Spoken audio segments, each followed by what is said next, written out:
Hey guys, my name is Pumza and welcome back to the other side of counseling. And I'm with my co-host Sam. Hi Sam, how are you doing? Hi, Pumza. Hi, everyone.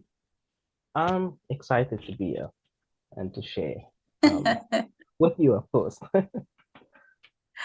Oh, we're all happy to hear that. Okay, so the topic of today is a bit of a discussion within the mental health community, but we are going to start it from the top so that everyone can understand the topic, whether you are a counselor or not, and you'd be able to share in the views of what we're talking about today. So, we're going to start with just defining what counseling is to us outside of the Oxford Dictionary description of it. And then we're going to dive down deep to the disappointment within counseling, going down to the savior complex that some counselors try to battle with, going down to clients that disappear and you don't even know what happened to that specific person, and also boundaries that you have to draw when clients decide to just disappear into the blue sky. So, Samia, on your side, what would you say counseling is? What is your personal description outside of the normal Oxford Dictionary? Could I maybe share my journey of how I came to my definition? Yes. Okay. So, I looked at the Oxford definition and it was like, it's talk therapy, right? But then I was like, Mm-hmm. that's not enough because for me, it's not just based on that. So, Mm-hmm. how far back does this idea of talk therapy or um, counseling, how far back does it stem?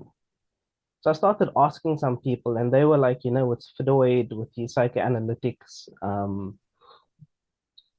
and how he viewed therapy. And then I was like, is it actually? Let me look into counseling and when it was first coined. And it was actually Carl Rogers who coined the term counseling. And Mm-hmm. it was a shift away from psychotherapy, um, Mm-hmm. where the therapist was viewed as this person in power, and power was distributed slightly differently, where the expert was then viewed as, initially it was called the patient, but then the client. So the client was the expert Mm-hmm. of themselves. You were simply guiding their process. And then I thought, but this is only like hundreds of years ago. Like there has to be something further back. Let me explore ancient cultures. Mm-hmm. And then I found that the ancient Egyptians and the Greeks as well, in their writings, they actually refer to talk therapy and the healing power of basically words. So I thought that was quite interesting. And I, Mm-hmm. going through therapy and coaching myself, not as the therapist, but as the client as well, Mm-hmm. started getting me thinking about what the space is that we hold.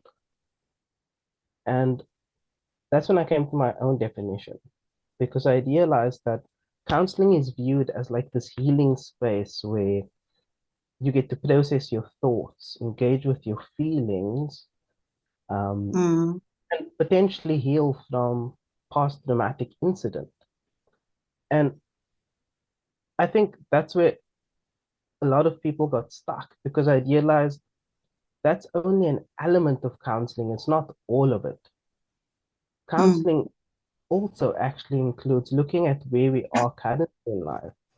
Are there ways to improve our levels of satisfaction, our levels of fulfillment?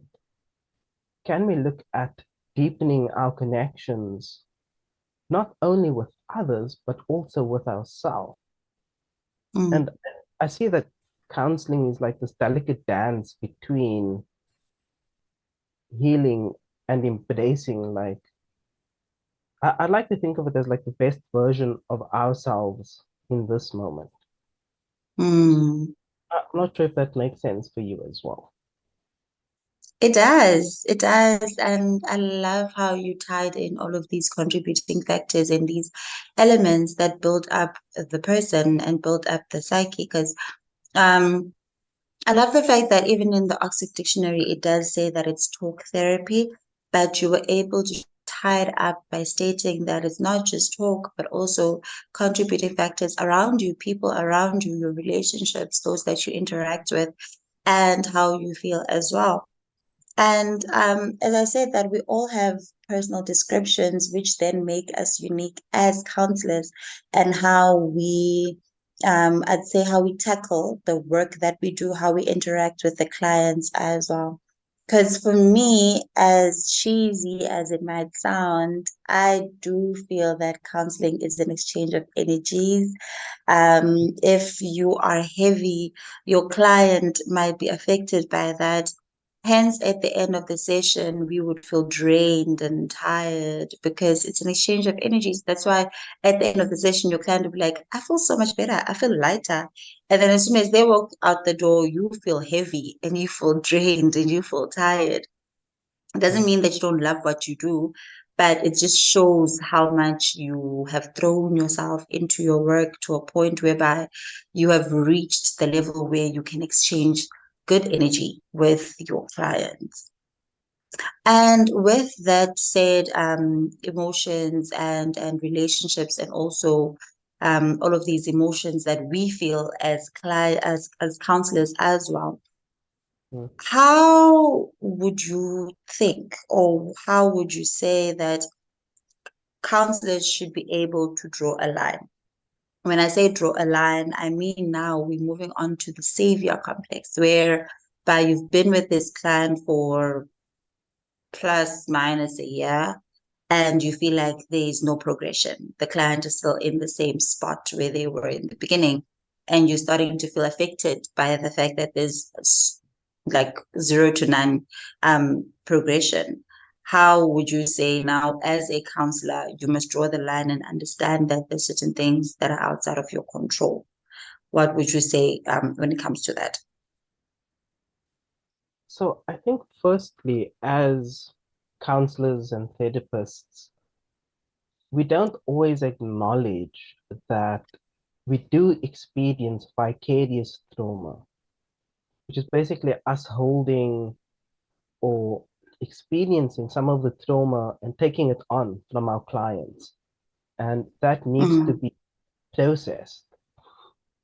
Um, in cases where we feel that a client's not progressing, you see, it's very difficult because I've had sessions where I'm like, I don't know if these sessions are serving the client's best interests because I feel mm, we're doing the same thing again and again, and it's similar conversations and similar themes that come up. mm, And then I ask the question, not only to myself, because I know this is what I'm thinking, and my thoughts are biased. And the space isn't actually about me. I'm simply serving as a catalyst and a space holder for the client's processes. mhm, So I asked the client, how are these sessions for them? Is it adding value for you? Do you feel that there's areas that these sessions could improve or add more value to your life? And if it's not mm, me, that's okay. But it gives me an understanding of what the client feels they need. And then if necessary, I can refer off, or I can see that this is actually my stuff. Let me take it to my own therapist or to supervision. mm, And in many cases, it's that the client was going through their own internal processes. And I mean, a lot of the time we want like these big changes that's reflected so we can see impact and feel some sense of fulfillment, not mm, realizing that it's those small incremental shifts that mm, build over time that's sustainable and radically changes our clients' lives. And even though we Mm, feel maybe they're not moving, they're processing, they're doing things. So if you don't know, ask. At least that's how I believe. mm. I don't know what you think. No, that's true. That's true. I've spoken to some colleagues within the mental health space where you feel like it seems like some people feed off the external validation. They feed off wanting to see their client prosper and wanting to see the glow that we see in counseling sessions. And as soon as you don't see that glow and you don't see that progression, you feel like you're not doing a good job. Um, and I've noticed this a lot with a lot of different counselors that I've interacted with and worked with. And in that case, that is when you just have to maybe try and take a step back and remind yourself that this is the other person's journey. This is not your journey. And also trying to look inwards. Why are you seeking validation so much? Why does Mm. validation have to have a big contributing factor to how you do your job? If you don't get that validation, you feel like you're failing. I feel like as soon as you start to get to that point, it means now you have to do some internal work as the counselor so that you can understand where do those feelings stem from. And Yeah, what you are stating is exactly true. And I think I view it more or less the same way. yeah, But it's just also a matter of constantly living in reminding yourself of who you are as a counselor. Why did you even start the journey? Why are you still on the journey? And yeah, understanding also where does your journey lead to? Because I think another thing is if you're a counselor and you don't really have a goal end or a destination or my journey leads to this, then you're just counseling on a day-to-day basis.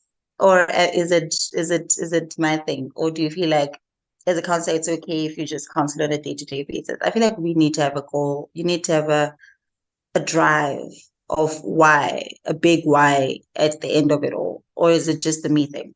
Do you have different feelings well, towards that? I think that's why the first session of counseling is Mm, so important. I mean, you have mm, the intake, then you have the first session, mm-hmm, and generally the first session is like this dance between you and the client where you kind of interviewing them so that you can better understand their story and how you can actually serve them. And if you mm-hmm, are actually able to serve them in their for what would add the most value for them in their journey. mm, But I think something we don't realize is that they're also interviewing us. true. And it's so important to manage expectations. So finding out what it is that the client actually wants for the sessions. Mm, So, I mean, many years ago, I actually had a client who didn't want to do processes. And I was still quite new at the time, so I took it to supervision. And this client just wanted a space for the hour to just be. mm, So wants to vent, wants to be, and just wanted a sounding board. Didn't want mm, solutions, didn't want um, to process anything. It was just a space for that. mm-hmm, And when that specific client was ready, they delved more deeply. And when I took it to supervision, my supervisor actually said, this client needed that space because of how busy their lives were at the time.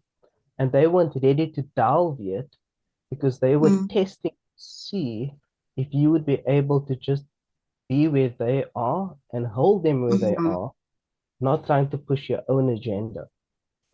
mm, That's quite interesting. mm. It is. It is. And I like that narrative. I like that some people book counseling sessions so that they can have me time, Mm. so they can have time where um quote unquote time pauses for an hour. And in that counseling room, that is where you at least have control Mm. as the client as well, because on a day-to-day basis, you have zero control outside of yourself. So when you're in an environment that's more controlled, then it's more comfortable for one to say, okay, this is me time. So I like that way of thinking as well. So with the clients that disappear, how do you feel about that? Because I know that most of us have had clients where they just poof into thin air. And some of my clients that have disappeared have come back in a few months' time or a year or a few weeks. And how I deal with that is usually I don't really address it because I feel like it becomes uncomfortable for some when you start addressing what happened, where have you been, but I let them lead it. And then some clients would just let you know from the get-go, no, ABCD happened. That's the reason why I was not around. So on your case, with the disappearing clients, how was your experience in that and how have you dealt with that? Mm. So, I mean, if you're doing sessions, say once a week, and your client doesn't show up, which Mm, happens, it's about not taking it personally, for me at least, and maybe leave it the first time or whatever. I only bring things of that nature up if it becomes a pattern, mm-hmm, or if they miss a session, maybe just pop them a message. How is everything? You okay? Um, mm, but nothing that is untoward, because it is your client's process. It's about what mm, they need and where they are at. It's not, it's really not about the counselor and how the counselor wants the session to progress. That being mm-hmm, said, I know for our sessions, we do, as counselors, tend to have a plan for the session based on the past notes we've taken, what the clients suggested they'd like out of these sessions. mm-hmm, But we also have that flexibility because sometimes the client says, next week I'd like to delve more deeply into this. So you're like, okay, cool. Do I know enough about that? Do I need to enrich my knowledge so that I know some of the latest things related to this? mm-hmm. And then your counselor, then your client comes in and Uh, they've just been figured. So you're thinking, okay, this is what you're doing today. They're like, no, actually, this day. Ugh. mm, So, mm, so then that's what you go with, and that's okay. So it's like mm, you can't over plan also.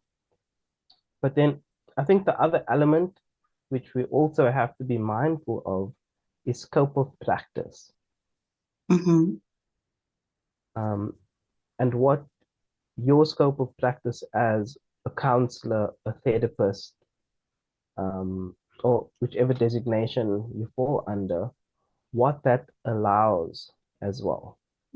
mm. No, that's Then, true. That's true. mm, And also, just to continue on the client side of things, because at the end of the day, the podcast that we're doing is the other side of counseling. So here we are on the other side. We will talk about clients here and there, and we'll talk about our own experiences as well. How do you deal with the clients that they believe that they're right? The clients that believe that I'm right, the world is wrong. I'm mm. right. And they're adamant with the fact that I am right. I hear you, Sam. I hear you. I hear you, but I'm right. How do you navigate that scenario? I don't fully understand what you're asking. Um, Let's say, for example, there are clients that, let's put it this way. There are clients that have difficulty taking accountability. mm, And then in those cases, whenever you try to bring it up in a form of what role did you play? How did you contribute as the client that's sitting in front of me? How did you contribute to the situation? What role did you play so that you can now help them or assist them to get onto the road of accountability and then realize themselves that they have to take accountability. Now, in that case, when you are meeting up with clients that believe that they are constantly the ones that were right, they are mm, constantly the ones that were wronged by the other people or the other person, and they were right constantly at all times. So in that case, with the client that thinks in that way or deals with matters in that way, how do you navigate that space? okay. So I think in those cases, um, it actually up quite frequently in couples counseling. Mm,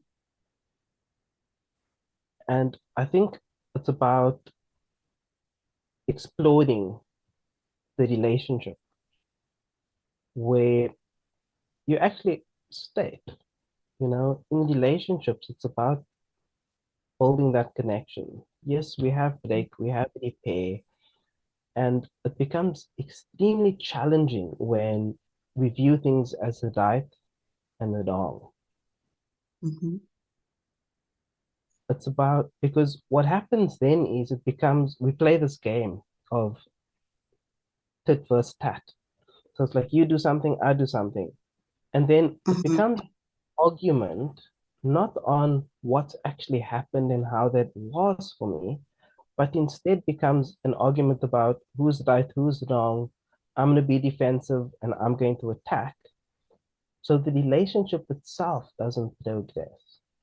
So mm, if you were to look at things slightly differently, are there certain things that we could have done differently that could have shifted how we engaged in the relationship?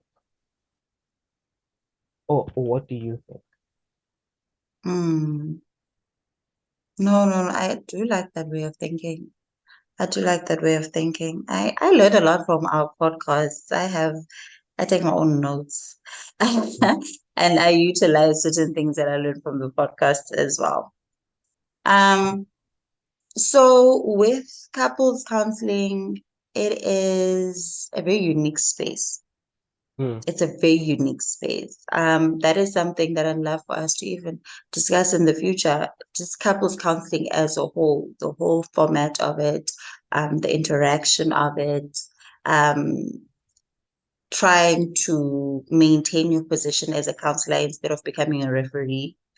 Um, and then also the communication, which is also two-way slash three-way, because it just depends on the formation of what's happening in the moment. So in the future, I'd love for us to dive in deep about that and talk about it in depth so that everyone around us and everyone that listens and watches the podcast can also learn a little bit more when it comes to couples counseling and what are the benefits of going to couples counseling and what do you learn and how can you utilize it from your day to day. Because I do know that I've had interactions with couples where they feel like there's nothing wrong with us. We are good. So why should we go to counseling? And also talking about those things, the good clients, the we are good, there's nothing wrong with us. Why do we have to go to counseling type of people? Um, so back to the counselors. My last point is counselors that are discouraged, Hmm. counselors that feel tired, um, counselors that feel like they're not making much of an impact within the mental health space. Um, what would you say to those counselors, those that are within these categories, or those that feel all three of these things, which is exhaustion, feeling like you're not progressing, or you're feeling like you're not doing much, within the mental health space, feeling discouraged to even continue being in the mental health space. Um, what would you say to those counselors?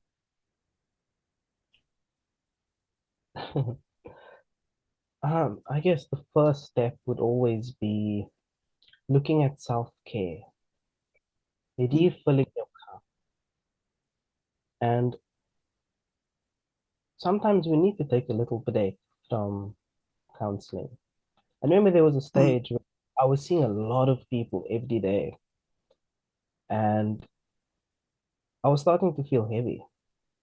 And I was just like, mm, I need a short break from this because it's starting to affect me personally.